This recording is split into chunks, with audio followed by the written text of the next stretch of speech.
Students, उम्मीद करता हूँ आप सब लोग घर पर ठीक होंगे और पढ़ाई कर रहे होंगे। आज कक्षा 12 की पॉलिटिकल साइंस की सेकंड क्लास लग रही है, जिसमें मैं आपके सामने प्रस्तुत कर रहा हूँ आपकी पाठ्य पुस्तक के सिलेबस का भाग है। खंड है, मैं आपको बता चुका था पार्ट 1 कि उसमें 16 पार्ट है। कितने पार्ट है? 16 पार्ट, जिन्हें 4 इकाइयों में बांटा गया है। कितने इकाइयों में बांटा गया है? 4 इकाइयों में। और वो चारों इकाइयाँ कितने नंबर की है? 40 नंबर की। कितने नंबर की? 40 नंबर की। तो आपका जो टोटल एग्जाम में पेपर लगता है वो लगता है 80 नंबर। कितने नंबर का? 80 नंबर। तो 40 नंबर का तो आप देख चुके कि 40 नंबर में हमें क्या क्या पढ़ना है। अब आज हम बाकी के 40 नंबर की बात करेंगे, अर्थात पार्ट 2 की बात करेंगे कि पार्ट 2 में कौन कौन से टॉपिक है, कौन कौन सी क्या क्या विषय सूची है, क्या क्या आपको पढ़ना पड़ेगा। तो पार्ट 2 में भी देख लीजिए, जो यूनिटों की संख्या है वो कितनी है? 4। कितनी है? 4। और लेसन कितने? 15। और नंबर भी कितने हैं? 40। कितने? 40। अब हम 15 पार्ट 4 और 40 नंबर का सिलेबस के बारे में चर्चा करेंगे कि क्या क्या टॉपिक है, इनमें क्या क्या पढ़ना पड़ेगा, कौन कौन सी विषय सूची है, उनके बारे में गहराई से जानेंगे कि आपके सिलेबस में पाठ्यक्रम विवरण में क्या क्या है। और आपको इस साल राजनीति विज्ञान में अच्छे नंबर लाने के लिए क्या क्या पढ़ना पड़ेगा, उसी के बारे में चर्चा करेंगे। देखते हैं, सबसे पहले देखते हैं यूनिट 1। यूनिट 1 अगर इसके नाम की बात करूं मैं आपको, तो यूनिट 1 का नाम है भारत का संविधान।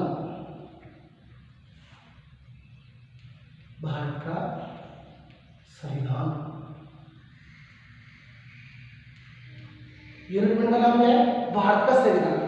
और अगर पाठों की संख्या की बात की जाए तो इसमें लेसन है 3। और पहला लेसन का नाम है भारतीय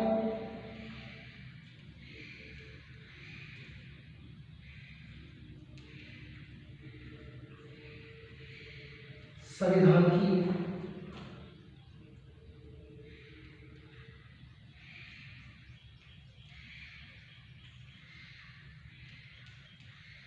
विशेषता है और प्रस्तावना।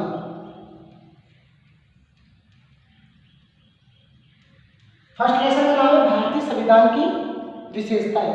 क्या नाम है? भारतीय संविधान की विशेषताएं और प्रस्तावना। कि भारतीय संविधान की क्या क्या विशेषता है, कौन कौन से उसमें ऐसे तत्व हैं जो उसको महान बनाते हैं, कुछ अलग बनाते हैं, विशेष बनाते हैं, जो ये सब हम इस अध्याय में पढ़ेंगे। इसके अलावा भारतीय संविधान की प्रस्तावना के बारे में भी पढ़ेंगे। प्रस्तावना तो उद्देश्य का भी बोला जाता है। अगर प्रस्तावना के बारे में बात की जाए तो आपको पूर्ण रूप से जानकारी मिलेगी इस अध्याय में। वैसे 13 दिसंबर 1946 को डॉक्टर जवाहरलाल नेहरू के द्वारा एक उद्देश्य प्रस्ताव पारित किया गया था, जिसे 22 जनवरी 1947 को भारतीय संविधान सभा द्वारा अपना लिया गया, जिसे प्रस्तावना के रूप में जाना गया। भारतीय संविधान कब लागू हुआ था ये सब आप जानते हो? 26 जनवरी 1950 को। बना कब था? 26 नवंबर 1949 को। 26 जनवरी 1950 को भारतीय संविधान लागू हुआ, इसलिए हम इसे क्या बनाते हैं? गणतंत्र दिवस के रूप में बनाते हैं। संविधान क्या होता है? आपने पढ़ा होगा 11वीं क्लास में कि संविधान लिखित व अलिखित नियमों का एक ऐसा समूह होता है जिसके द्वारा किसी देश की शासन प्रणाली संचालित की जाती है। अर्थात हमारे देश का शासन प्रणाली किसके अनुसार चलता है? संविधान के अनुसार चलता है। अब ये कैसे चलता है, किस प्रकार चलता है, ये सब इस अध्याय में आपको जानकारी मिल जाएगी। इसके बाद में सेकंड लेसन है, उसका नाम है मूल अधिकार।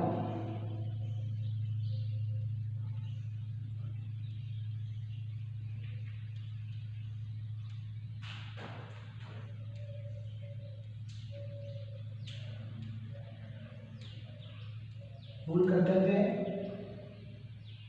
और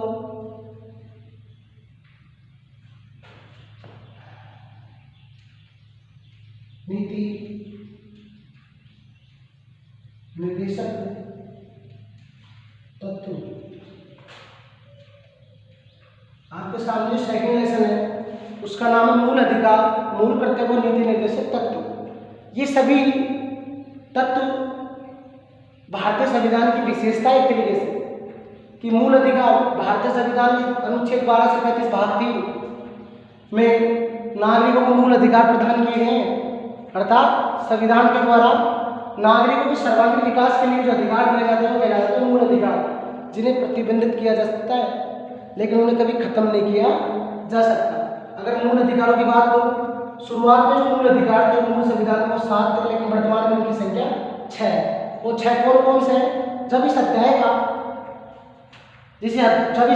हम पढ़ाएंगे, जब आपको 6 मूल अधिकारों प्लस जो मूल अधिकारों की श्रेणी से जो अधिकार हटाया गया उसके बारे में विस्तृत रूप से जानकारी मिलेगी। मूल कर्तव्य, मूल संविधान में मूल कर्तव्य नहीं थे, 42वें संविधान संशोधन द्वारा मूल कर्तव्य को जोड़ा गया 1976 में।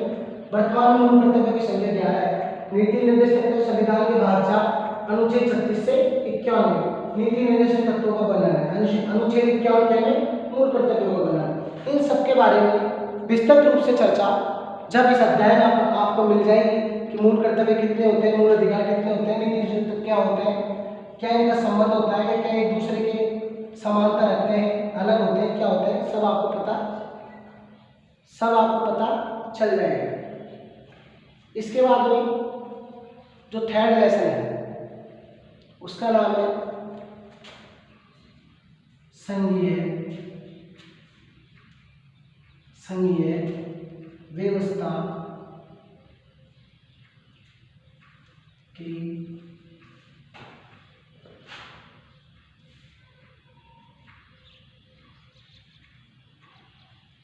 आधारभूत तत्व, अर्थात भारत एक संघीय देश है। कैसा देश है? संघीय देश है, अर्थात भारत में संघात्मक शासन है, शक्तियों का विभाजन है, राज्य को कुछ अलग शक्तियां हैं, केंद्र को कुछ अलग शक्तियां हैं। वो कौन कौन सी शक्तियां हैं, किन किन माध्यमों से उन्हें बांटा गया है, इन सब की जानकारी हमें इस पाठ में मिलेगी। इन सब की जानकारी हमें इस पाठ में मिलेगी। इन सब की जानकारी हमें इस पाठ में मिलेगी।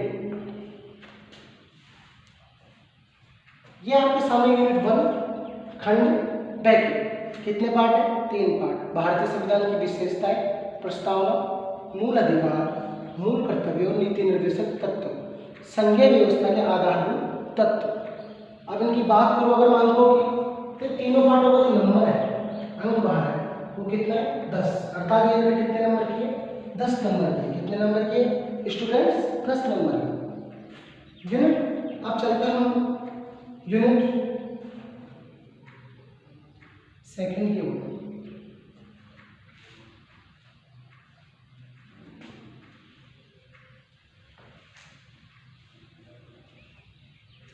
यूनिट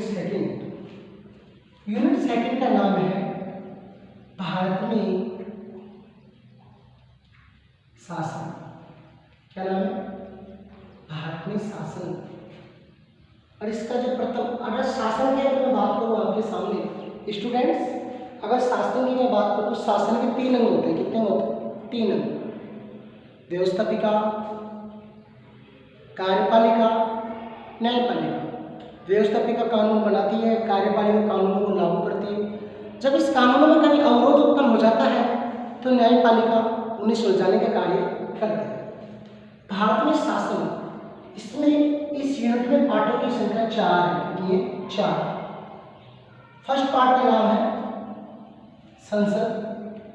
भारत में व्यवस्थापिका को क्या बोला जाता है? संसद। अलग अलग देशों में इसका अलग अलग नाम, जैसे अमेरिका में कांग्रेस, इंग्लैंड में पार्लियामेंट, जापान में डायरेक्ट, अलग अलग देशों में अलग अलग नाम होते हैं। वैसे ही भारत में व्यवस्थापिका को संसद के नाम से जाना जाता है। संसद, लोकसभा, राज्यसभा। यूनिट सेकंड में जो प्रथम अध्याय है उसका नाम है संसद, लोकसभा, राज्यसभा। अगर हम इनके बारे में बात करते हैं, इनके बारे में आपको विस्तृत रूप से इस अध्याय में वर्णन मिलेगा, विस्तृत चर्चा मिलेगी कि संसद क्या होती है, संसद का निर्माण किनसे होता है, संसद के कितने अंग होते हैं, कौन इसका अध्यक्ष होता है, कौन उपाध्यक्ष होता है, इन सब के बारे में विस्तृत रूप से जानकारी आपको इस अध्याय में मिलेगी। सेकंड पार्ट का नाम है राष्ट्रपति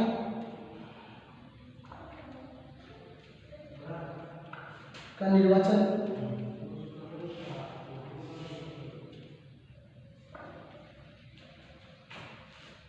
शक्तियां,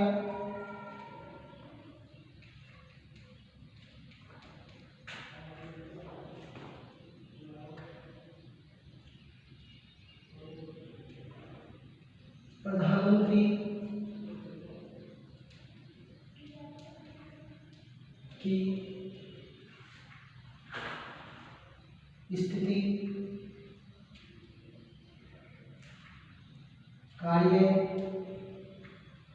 एवं संघीय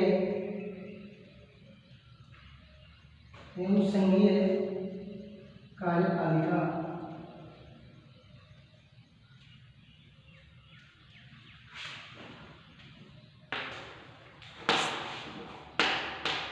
सेकंड अध्याय में आपको राष्ट्रपति का निर्वाचन कैसे होता है, इसकी शक्तियां क्या होती है, कार्यपालिका क्या होती है, कार्यपालिका के अंग कितने होते हैं, प्रधानमंत्री की स्थिति क्या होती है भारतीय संविधान में और इसके कार्य क्या होता है, इन सब के बारे में विस्तृत रूप से जानकारी आपको यूनिट सेकंड के अध्याय नंबर 2 में पूर्ण रूप से मिलेगी। थर्ड पार्ट का नाम है सर्वोच्च न्यायालय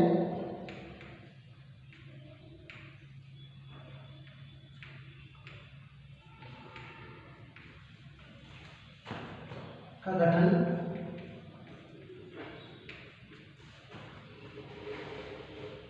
शक्तियां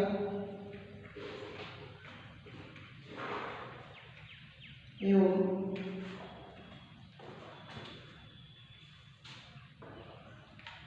न्यायिक पुनरावलोकन। यूनिट सेकंड जिसका नाम है भारत में शासन। मैंने आपको पहले ही बताया था शासन के 3 अंग होते हैं, व्यवस्थापिका, कार्यपालिका और न्यायपालिका। भारत में जो न्यायपालिका की प्रथम धुरी है, सबसे उच्चतम स्तर है, उसका नाम है सर्वोच्च न्यायालय। क्या है? सर्वोच्च न्यायालय। इन तीनों के बारे में विस्तृत रूप से चर्चा आपको इस यूनिट में मिलेगी। अब आपको मैं चतुर्थ अध्याय के बारे में भी बता देता हूँ। इस यूनिट का जो अंतिम अध्याय है उसका नाम है राज्य स्तरीय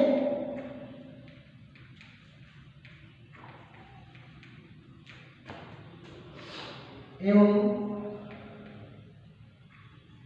स्थानीय स्वशासी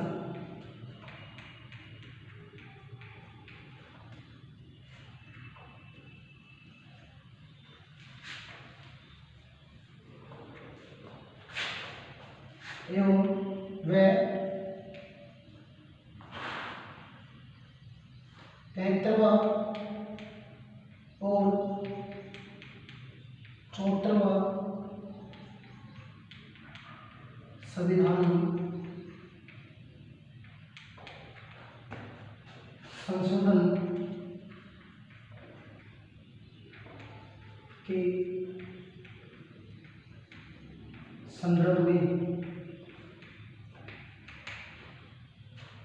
जो अंतिम पार्ट है यूनिट का, मैंने बताया भारत में कैसा शासन है, संघात्मक शासन। कैसा शासन?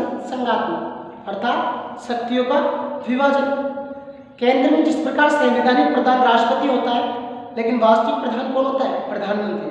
अर्थात वास्तविक शक्तियों का उपयोग प्रधानमंत्री करता है। उसी प्रकार राज्यों में ऐसी श्रृंखला चलती है। राज्य में जो संवैधानिक प्रधान होता है, संवैधानिक शासक होता है, संवैधानिक अध्यक्ष होता है, वो होता है राज्यपाल। लेकिन वास्तविक शक्तियों का प्रयोग मुख्यमंत्री करता है। कौन करता है? मुख्यमंत्री। इसके बारे में विस्तृत रूप से मैंने एक चीज और बताता हूँ आपको, ये शब्द है स्थानीय स्वशासन। अर्थात स्थानीय स्वशासन का मतलब एक बात समझिए पहले कि भारत में शक्ति का बंटवारा जो विकेंद्रीकरण है, केंद्रित भारत में शक्ति का विकेंद्रीकरण है, केंद्रीकरण नहीं है। अर्थात शक्ति एक जगह संकुचित नहीं, एक जगह जमी हुई नहीं है। शक्ति का बंटवारा है। भारत में शक्ति ऊपर से और नीचे की ओर नहीं चल रही, भारत में शक्ति नीचे से ऊपर की ओर चल रही है। अर्थात गाँव में ग्राम पंचायत, पंचायत समितियाँ, जिला परिषदें, फिर शहरों में जाओ नगर पालिका, नगर परिषद, नगर निगम, राज्य में चल जाओ आप, राज्यपाल, मुख्यमंत्री, केंद्र में राष्ट्रपति, प्रधान, इस प्रकार शक्तियों का विभाजन है नीचे से लेकर ऊपर की ओर। तो आज इसमें आप स्थानीय स्वशासन के बारे में विस्तृत रूप से पढ़ोगे कि कितनी जनसंख्या पे नगर पालिका होती है, कितनी जनसंख्या पे नगर निगम होता है, कितनी जनसंख्या पे नगर परिषद होता है, ग्राम पंचायत का प्रधान कौन होता है, पंच का चुनाव कैसे होता है, सरपंच का चुनाव कैसे होता है। इन सब के बारे में आपको विस्तृत रूप से जानकारी इस अध्याय में मिलेगी और ये सब चीज़ें संविधान के 73वें 74वें संविधान संदर्भ के अनुसार मिलेगी कि 73वें 74वें संविधान संशोधन हुआ जब स्थानीय स्वशासन में क्या क्या परिवर्तन आए, इसके बारे में आपको विस्तृत रूप से चर्चा मिलेगी।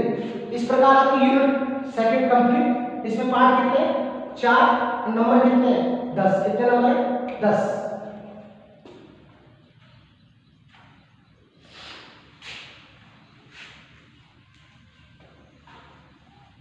दो यूनिट का और बताना है आप लोगों को, 2 यूनिट का और बताना है। उसके बाद में आज ही आपको यूनिट फर्स्ट भाग है का पहला पार्ट शुरू कर दिया जाएगा आपके सामने, जिसका नाम है जस्टिस अर्थात न्याय।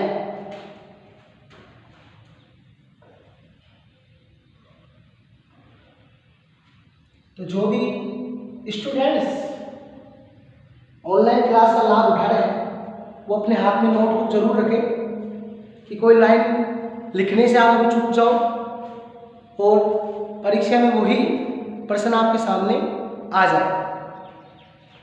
यूनिट 3 भारत में लोकतंत्र के समक्ष चुनौतियां। भारतीय लोकतंत्र के समक्ष चुनौतियां। अब एक थर्ड यूनिट है जो एक ही पार्टों पर डिपेंड करेगी, एक जैसे ही इसमें एक क्वेश्चन सीधा बढ़ रहा है ऐसे कैसे यूनिट 3 में कि भारतीय लोकतंत्र के समक्ष कौन कौन सी चुनौती है। तो अगर ऐसे भी उत्तर दे सकते हो देखो पार्टों से उत्तर लग जाएगा। आपका प्रथम अध्याय जातिवाद और क्षेत्रवाद, सेकंड है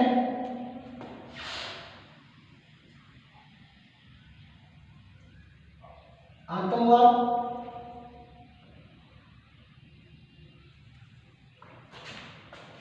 आपका जो प्रथम अध्याय जातिवाद और सांप्रदायिकतावाद,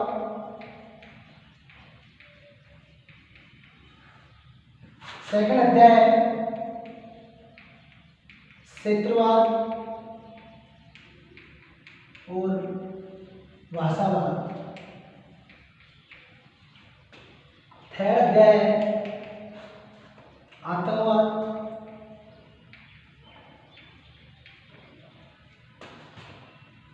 राजनीति, अपराधीकरण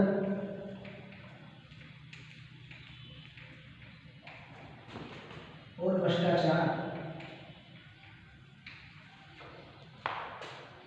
फोर्थ अध्याय गठबंधन की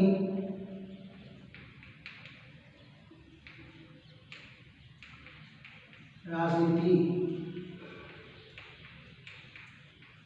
देखिए अगर एक प्रश्न आपसे सीधा बन जाता है पार्टों के हिसाब से, सिर्फ सिलेबस याद करने में क्वेश्चन क्लियर कर लो आप कि भारतीय लोकतंत्र की समक्ष चुनौतियां कौन कौन सी है। देखिए जातिवाद, सांप्रदायिकतावाद, क्षेत्रवाद, भाषावाद, आतंकवाद, राजनीतिक अपराधीकरण, भ्रष्टाचार, गठबंधन की राजनीति। निम्नलिखित आयाम तत्व क्या है भारतीय लोकतंत्र के समक्ष चुनौती है। अगर लोकतंत्र की बात करूँ तो पढ़ चुके हो आप 10th क्लास पास करके बारी में आए। अगर आप 10th क्लास में आपने 5वें नंबर का पार्ट, उसका नाम क्या था लोकतंत्र। क्या नाम था लोकतंत्र, अर्थात जनता का जनता के लिए जनता के द्वारा शासन। ये क्या है लोकतंत्र, डेमोक्रेसी, डेमोस प्लस ऑटोक्रेटिक, जनता का शासन। तो जातिवाद अर्थात एक वंश के लोग क्या कहलाते हैं, जाति, अर्थात कोई सी भी जाति हो सकती है जो अपने हितों को देश इससे ऊपर रखती है, वह क्या हो जाता है, जातिवाद। क्षेत्रवाद एक क्षेत्र के बाद में क्या लग जाएगा, वो क्या हो जाएगा, अपने हितों को देश इससे ऊपर रखना। चाहे वो आतंकवाद एक धार्मिक उद्देश्य से किया गया हमला, देश की सुरक्षा और नागरिकों को खतरा उत्पन्न करना क्या कहलाता है, आतंकवाद। वर्तमान में जो सबसे बड़ी समस्या कौन सी है, आतंकवाद। कौन सी, आतंकवाद। इन सबके बारे में आप आपके अध्याय पाठ्य पुस्तक के खंड ब राजनीति विज्ञान के खंड ब के यूनिट 3 में पूर्ण रूप से पढ़ोगे, जिसका नाम है भारत में लोकतंत्र के समक्ष चुनौतियां। अब एक चीज ध्यान से रखना, गौर करने वाली बात है, अब तक जितनी भी यूनिट आनी थी कितने नंबर की आनी थी, 10-10 नंबर की। कितने नंबर की, 10-10 नंबर। अब ये यूनिट कितने नंबर की, सिर्फ 8 नंबर। कितने नंबर की, 8 नंबर। इस चीज को ध्यान रखना। आपके सामने 68 नंबर आ चुके। कितने नंबर आ चुके, 68। अब मैं सिर्फ अंतिम यूनिट के बारे में आपको बताऊंगा, जो काफी महत्वपूर्ण यूनिट है आपके पाठ्य पुस्तक। 12 नंबर की यूनिट है। कितने नंबर की यूनिट है, 12 नंबर।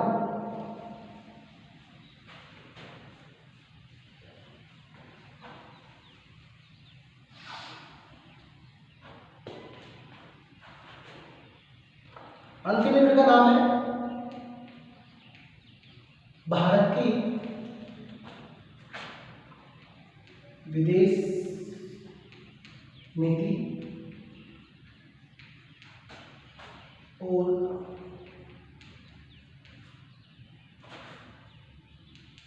संयुक्त राष्ट्र संघ। यूनिट 4 का क्या नाम है, भारत की विदेश नीति और संयुक्त राष्ट्र संघ। इसमें भी 4 पार्ट है। कितने पार्ट है, 4 पार्ट। प्रथम पार्ट का नाम है भारत की विदेश नीति की विशेषताएं।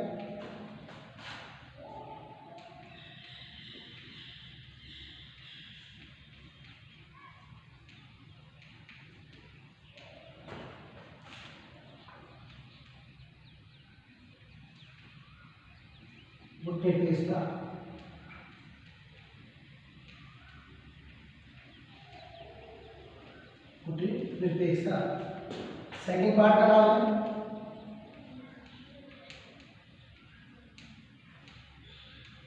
संयुक्त राष्ट्र संघ व विश्व शांति में योगदान।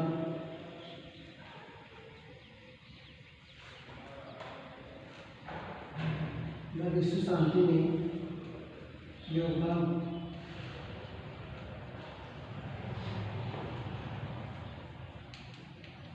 थर्ड पार्ट का नाम है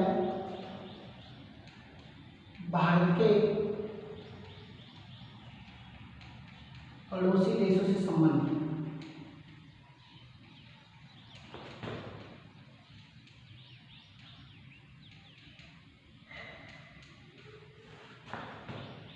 पाकिस्तान,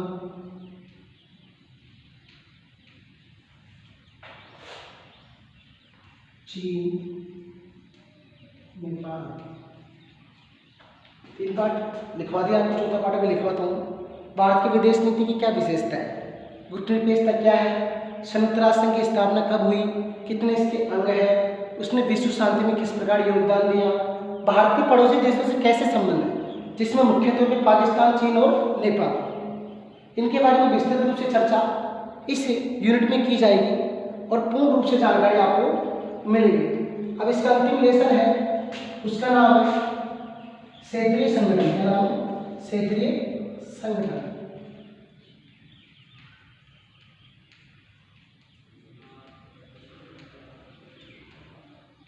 जिसमें आप आसियान, दक्षिणी पूर्वी एशियाई देशों का संगठन, इसकी स्थापना 8 अगस्त 1967 हुई थी और एक पड़ोसी दक्षिण अर्थात सार्क दिसंबर 1985 में इसकी स्थापना हुई थी। इनके बारे में विस्तृत रूप से चर्चा मैं आप लोगों के सामने आपके सिलेबस को कंप्लीट करा चुका कि आपके सिलेबस में 16 पार्ट आपके प्रथम यूनिट में थे और 15 पार्ट आपके सामने खंड ब में चारों यूनिटों में।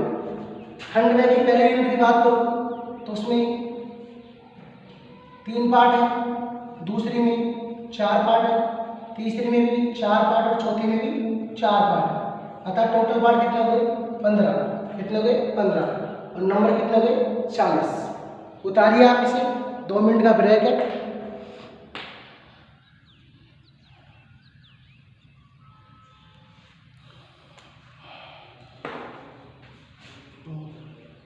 चलो बस, लाइट चलो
आशा करता हूँ आप लोगों को सिलेबस समझ में आया होगा। और सिलेबस जब आप समझ लिया तो आपको ये भी पता चल गया होगा कि हमें क्या पढ़ना है क्या नहीं पढ़ना है। अब आप जो भ्रमित हो रहे थे, क्या हो रहे थे? भ्रमित, उससे दूर आ चुके हो कि हमें पता लग गया आपको कि भाई हमें तो ये पढ़ना है। ये हमारी पाठ्य पुस्तक के मुख्य पाठ है। हाँ जी, नोटबुक आशा करता हूँ सभी के हाथ में नोटबुक आ गई होगी। आज हम आपकी पाठ्य पुस्तक के खंड ए के यूनिट फर्स्ट का प्रथम पाठ, इसका नाम है न्याय, उसको शुरू करने जा रहे हैं। श्री गणेश करने जा रहे हैं। अब तक आपका ध्यान कहीं भी हो, लेकिन अब आपका ध्यान बोर्ड के सामने से नहीं हटना चाहिए।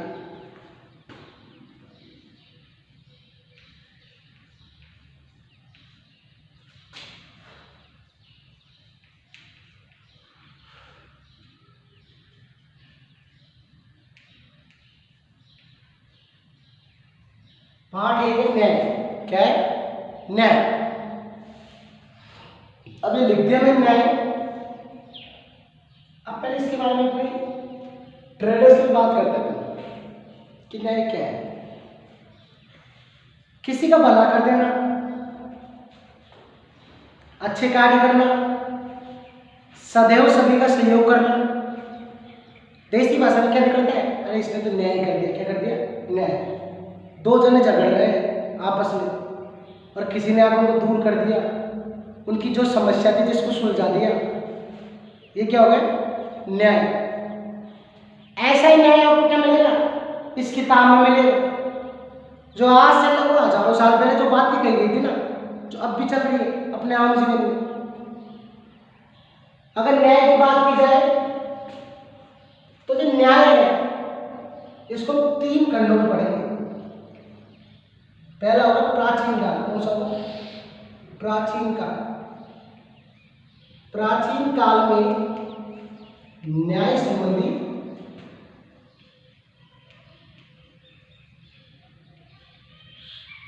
विचार।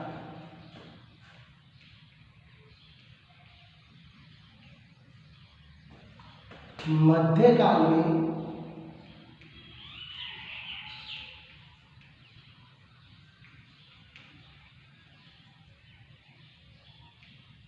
न्याय संबंधी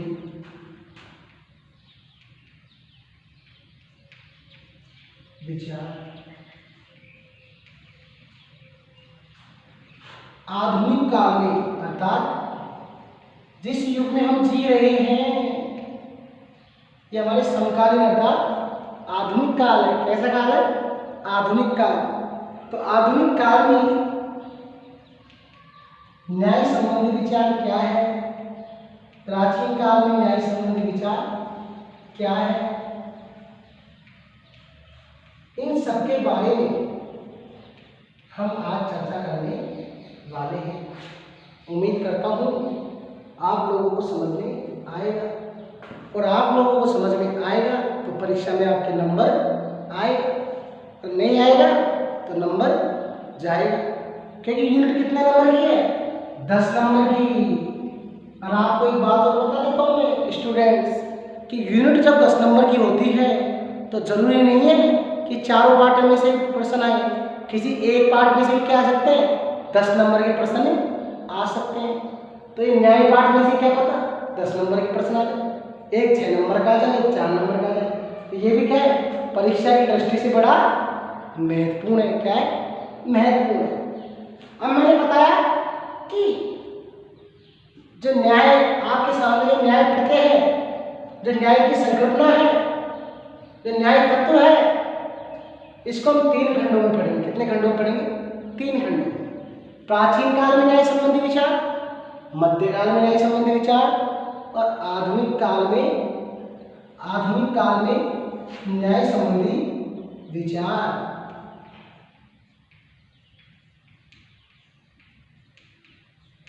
देखिए, अगर न्याय की संकल्पना की बात करूं, न्याय की संकल्पना की बात करूं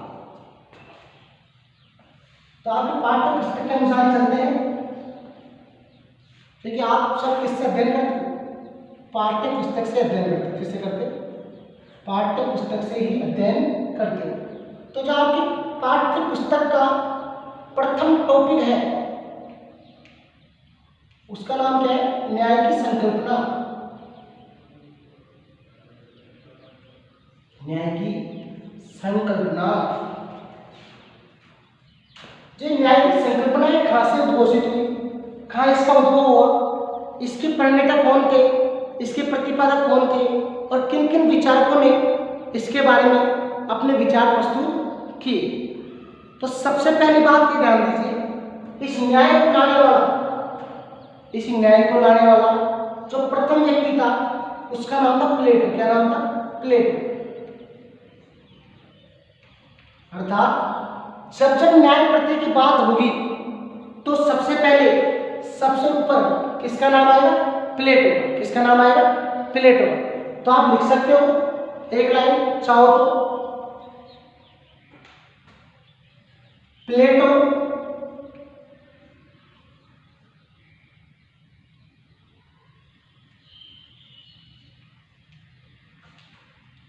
न्याय का प्रथम प्रतिपादक था।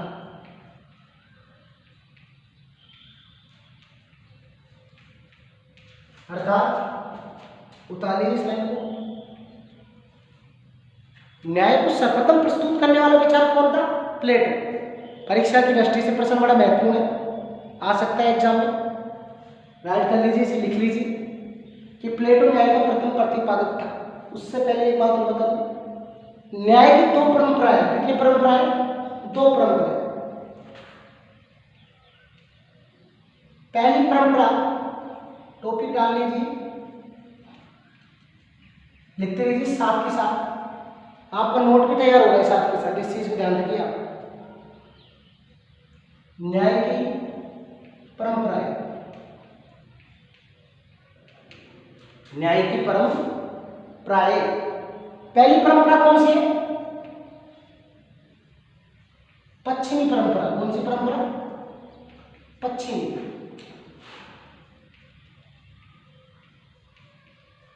अर्थात पश्चिमी परंपरा में न्याय की संकल्पना के बारे में कहा गया है। लिखिए, पश्चिमी परंपरा में न्याय में, पश्चिमी परंपरा के न्याय में धर्मपरायण कौन से व्यक्ति? धर्मपरायण। पश्चिमी परंपरा के न्याय में लिख रहे हो आप, धर्मपरायण व्यक्ति को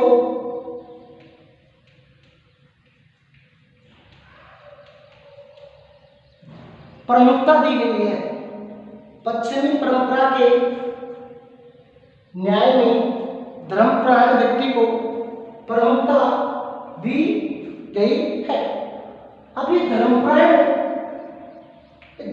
जो व्यक्ति है, ये क्या है? धर्मपरायण। धर्मपरायण मान लो, न्याय धर्मपरायण मान लो, न्यायपरायण मान लो,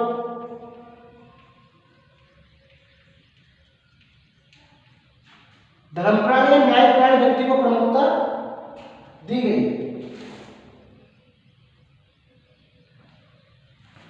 लेकिन मुख्य तौर पर क्या करोगे? किसी न्यायपरायण करोगे, क्या करोगे? न्याय। क्योंकि फिर आप क्या रहोगे? डिस्टर्बेंस। क्या रहोगे? डिस्टर्बेंस। इसे एक ही कर लीजिए, न्यायपरायण। क्या कर लीजिए? न्यायपरायण। न्यायपरायण व्यक्ति को प्रमुखता दी है। अब न्यायपरायण व्यक्ति कौन सा होता है? देखिए, ध्यान से सुनिए। जो किसी की भलाई में अपना भला ढूंढता हो। अर्थात न्यायपरायण व्यक्ति कौन होता है? जो किसी की भलाई में अपना भला ढूंढता हो। अर्थात वो सदैव क्या करता हो? अच्छे कार्य करने की कोशिश करता हो। सदैव ऐसे कार्य करने की कोशिश करता हो जिससे किसी दूसरे की समानता और स्वतंत्रता में बाधा ना पहुंचे। वो हमेशा अपने हितों के अनुसार कार्य करे, लेकिन किसी दूसरे के हितों में रुकावट ना बने, विनम्र हो। ऐसे व्यक्ति से तो न्याय करवाओगे। अरे अगर आपके बीच में कोई झगड़ा चल रहा है, मान लो आपके पास कोई पैसे हैं और आप पे झगड़ा हो रहा है, आपके दोनों भाई हो, तो आप किसी चोर व्यक्ति से जाके थोड़ी न्याय करवाओगे आपका। ऐसे या तो किसी बुजुर्ग के पास जाओगे, उसकी बात मानोगे। इसीलिए पश्चिम परंपरा में कौन से व्यक्ति को न्याय में प्रमुखता दी गई? न्यायपरायण व्यक्ति को, जो सदैव उसके गुण किसकी ओर प्रवृत्त करते हो? उसे न्याय की ओर प्रवृत्त करते हो। किसकी ओर प्रवृत्त करते हो? न्याय की ओर प्रवृत्त करते हो। ये तो पहली परंपरा हो गई। और दूसरी परंपरा कौन सी होगी? पूरी परंपरा। अर्थात ये सब परंपरा भारत से संबंधित। किससे संबंधित? भारत से। पूरी परंपरा भारत जो है पूर्वी देश है, उनसे संबंध। लेकिन मुख्य तौर पर किसका नाम लिया जाता है? भारत का। किसका? भारत का। क्योंकि भारत में भी प्राचीन काल में बहुत विचारक हुए जिन्होंने महत्वपूर्ण धर्म ग्रंथों की रचना की और समाज के सामने जीवन जीने का एक सलीका, एक आदर्श व्यवस्था, जिससे एक अच्छा जीवन निर्वाह हो सके, एक ऐसी पुस्तकें प्रदान की जिसमें कौटिल्य का अर्थशास्त्र, शुक्र की शुक्र नीति और मनु की मनु स्मृति, ये काफी प्रसिद्ध पुस्तकें रही है, जिसमें समाज में प्रशासन, धार्मिक, राजनीतिक, सामाजिक, आर्थिक, सांस्कृतिक, नैतिक बंटवारा हो सके, उस प्रकार की बातें उन पुस्तकों में रही है, जिसे समाज ने अपनाकर एक उच्च जीवन शैली को इतिहास की दृष्टि से आज आधुनिक काल में पेश किया है। जब हम उन पुस्तकों को पढ़ते हैं, जब हम अब देखिए पूर्वी परंपरा, पश्चिमी परंपरा में कैसे व्यक्ति को न्यायपरायण व्यक्ति, लेकिन पूर्वी परंपरा में किसको प्रमुखता दी गई है? धर्म को। किसको प्रमुखता दी गई है? धर्म को प्रमुखता दी गई। देखिए पूर्वी परंपरा में न्याय में धर्म को प्रमुखता दी गई। किसको दी गई? धर्म। धर्म का मतलब देखिए, धर्म एक विस्तृत शब्द है जिसका मतलब अपने धर्म से नहीं होता। धर्म का मतलब धारण करना। आप क्या धारण करते हो? धर्म जो कहता है कि किसी का बुरा मत करो। विश्व में अनेक धर्म है, कोई से भी धर्म का जो मूल मंत्र है वो यही है, किसी का बुरा मत करो, सदैव अहिंसा के मार्ग पर चलो, लोगों का भला करते चलो। आप जो ये धार्मिक है अलगाववाद देखते हो, सांप्रदायिकतावाद देखते हो, वो उन धर्म के सौदागरों के द्वारा लिखी गई बातें हैं जिसमें बोले वाले नागरिक बस के धार्मिक हिंसा पर उतर आते हैं। इस बात का ध्यान रखना स्टूडेंट्स। हम स्टूडेंट्स हैं, यूथ हैं, देश के भविष्य है। ये बात कान में उतार लेनी है कि कोई सा भी धर्म हिंसा का समर्थन नहीं करता है।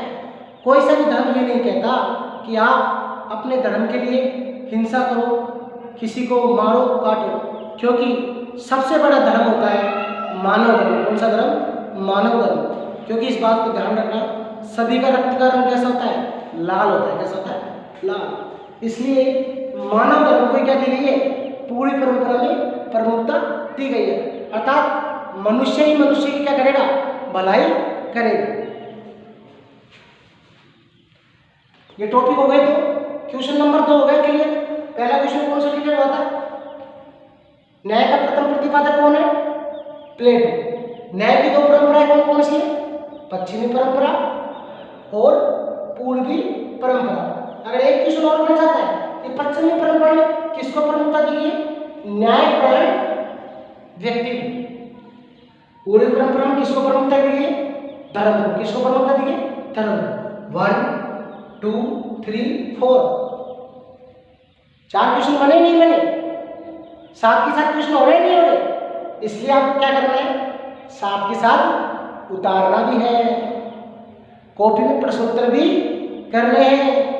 आपको पता है कि समस्त विश्व एक ऐसी बीमारी से जूझ रहा है जिससे कोई इलाज नहीं है। घर से बाहर निकले और कोरोना की चपेट में, इसलिए घर पे रहिए, सुखी रहिए। जब तक विद्यालय खुलने की अनुमति नहीं मिलती है, आपके विद्यालय परिषद द्वारा आपके सर्वांगीण विकास के लिए ऑनलाइन क्लास का आयोजन किया गया, उसका लाभ उठाइए, लगातार पढ़ते रहिए। नोटबुक में जो भी टीचर आपको पढ़ा रहे हैं उसको लगातार लिखते रहिए और साथ में प्रश्नोत्तरों को भी हल करते रहिए। आप निश्चित ही, आशा करता हूँ, उम्मीद करता हूँ, सफलता जरूर प्राप्त करोगे। उतार लिया होगा आपने, आशा करता हूँ।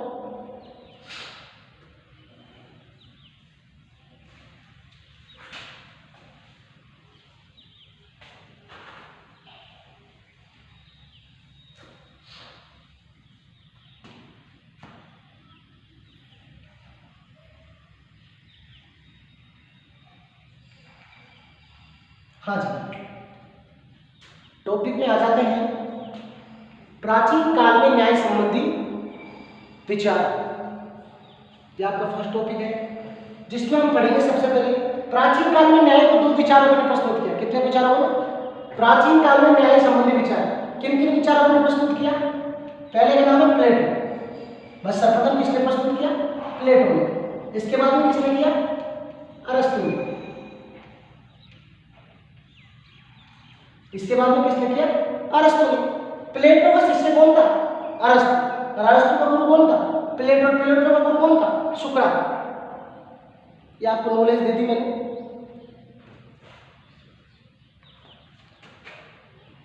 एक बार दोबारा सुन लीजिए कि प्राचीन काल में न्याय संबंधी विचार थे। प्राचीन काल में न्याय संबंधी को विचारों को प्रस्तुत करने वाले विचारक थे प्लेटो और अरस्तु। इस बात को ध्यान रखना कि अरस्तु किसका शिष्य था? प्लेटो। और प्लेटो के गुरु का नाम क्या है? सुकरात। क्या नाम है? सुकरात। लेकिन न्याय को सर्वप्रथम किसने प्रस्तुत किया? प्लेटो ने। किसने? प्लेटो ने। तो सबसे पहले हमें क्या पढ़ेंगे? प्लेटो की न्याय की अवधारणा।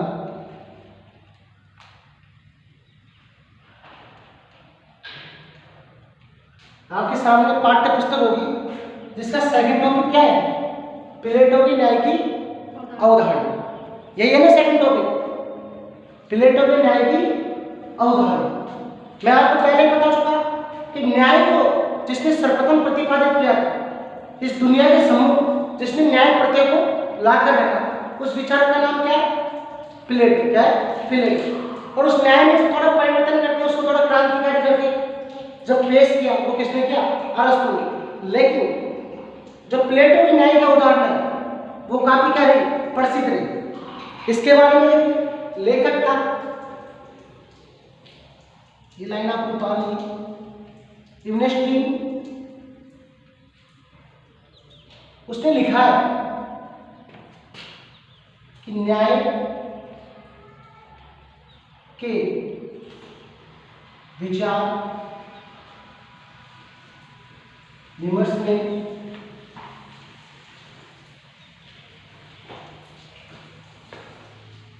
प्लेटो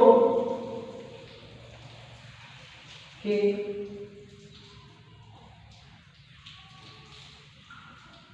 राजनीतिक दर्शन के सभी तत्व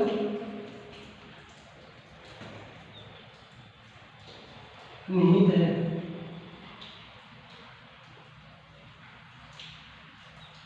न्याय के विचार विमर्श में प्लेटो के राजनीतिक दर्शन के सभी तत्व निहित है, अर्थात कि जब भी न्याय के बारे में पढ़ा जाएगा तो न्याय में जितनी भी विशेषताएं होगी, जो उसकी अवधारणा है, आधुनिक काल में न्याय को David Hume, Hobbes, Kant, Stuart Mill, John Rawls आदि विचारकों ने प्रस्तुत किया। उसमें भी किसकी मिश्रित शैली आती है? प्लेटो की। किसकी आती है? प्लेटो की। अर्थात उसमें जो भी अवधारणा है, जो भी उसकी विशेषता है, वो प्लेटो के राजनीतिक दर्शन से मेल खाती हुई। ये इब्नेस्टीन ने प्लेटो के बारे में लिखा है। किसके बारे में लिखा है? प्लेटो के बारे में। अब मैं आपको आशा करता हूँ आप ऊपर का लिख लिया होगा स्टूडेंट। प्लेटो ने अपनी न्याय की अवधारणा में क्या क्या बताया, किस माध्यम से बताया, उसके बारे में बताने जा रहा हूँ। देखिए, प्लेटो ने एक पुस्तक की रचना की। किसकी रचना की? पुस्तक की, जिसका नाम था रिपब्लिक। क्या नाम था? रिपब्लिक। ये क्या है? पुस्तक है। यही पूछ लेता है कई परीक्षा में, क्वेश्चन ये भी पढ़ गया कि प्लेटो की पुस्तक का क्या नाम था?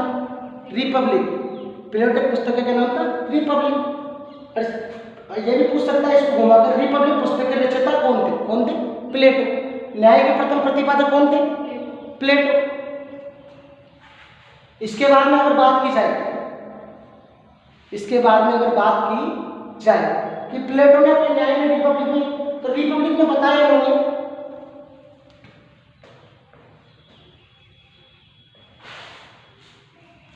पहली बात क्या कही, उतारना है आपको। प्लेटो ने न्याय को तो मनुष्य का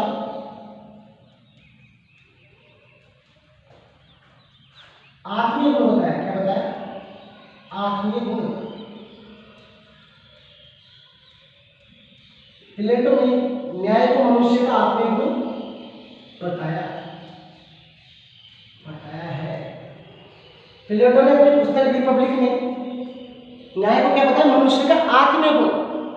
एक आत्मा जैसे तत्व पाया जाता है नहीं, लेकिन मानते हैं कि एक आत्मा होती है मनुष्य में। अर्थात कितना भी बुरा मनुष्य हो, कितना भी बुरा मनुष्य हो, चोर हो, अपराधी हो, डकैत हो, लेकिन सबसे पहले उसके मन में क्या विचार आता है कि मैं ये क्यों कर रहा हूं, मैं गलत काम क्यों कर रहा हूं, क्या इस काम से किसी को नुकसान पहुंचेगा, अगर मैं चोरी कर रहा हूं तो किसी को दुख पहुंचेगा। तो आत्मा से में से सबसे पहले क्या निकलता है? न्याय निकलता है। क्या निकलता है? न्याय। न्याय में क्या बता रहा हूं? दूसरों की भलाई में अपना भला ढूंढना। क्या कहलाता है? न्याय। इसकी प्लेटो ने परिभाषा भी दी है जो मैं आपको भी बताता हूँ थोड़ी देर में। लेकिन सबसे पहले आत्मा से क्या निकलता है? न्याय। ये क्या है? मनुष्य का। इसे मौलिक गुण भी बताया। क्या बताया प्लेटो ने? मौलिक गुण भी क्या है? क्या बताया? मौलिक गुण। अगर आपसे 2 प्रश्न पूछ लेंगे कभी भी कि किस विचारक ने न्याय को मौलिक गुण में मनुष्य का आत्मिक गुण बताया, किसने बताया? प्लेटो ने। और फिर प्लेटो ने परिभाषा क्या दी न्याय की, वो भी लिख लीजिए आप।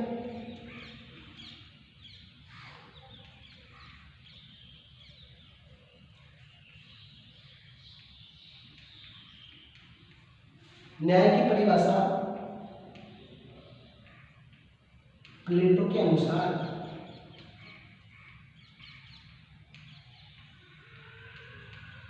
न्याय की परिभाषा प्लेटो के अनुसार प्लेटो ने बताया व्यक्ति को अपने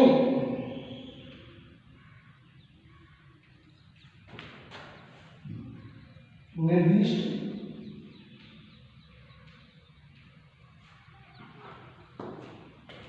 अनुसार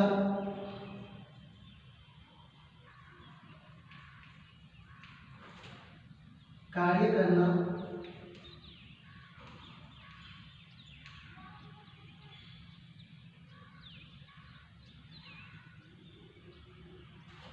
व्यक्ति को अपने निर्दिष्ट अनुसार कार्य करना और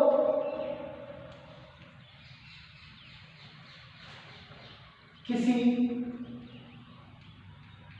दूसरे के कार्य में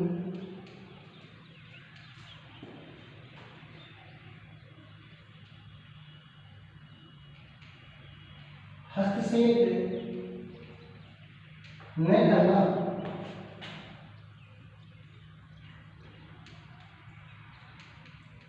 ही न्याय है।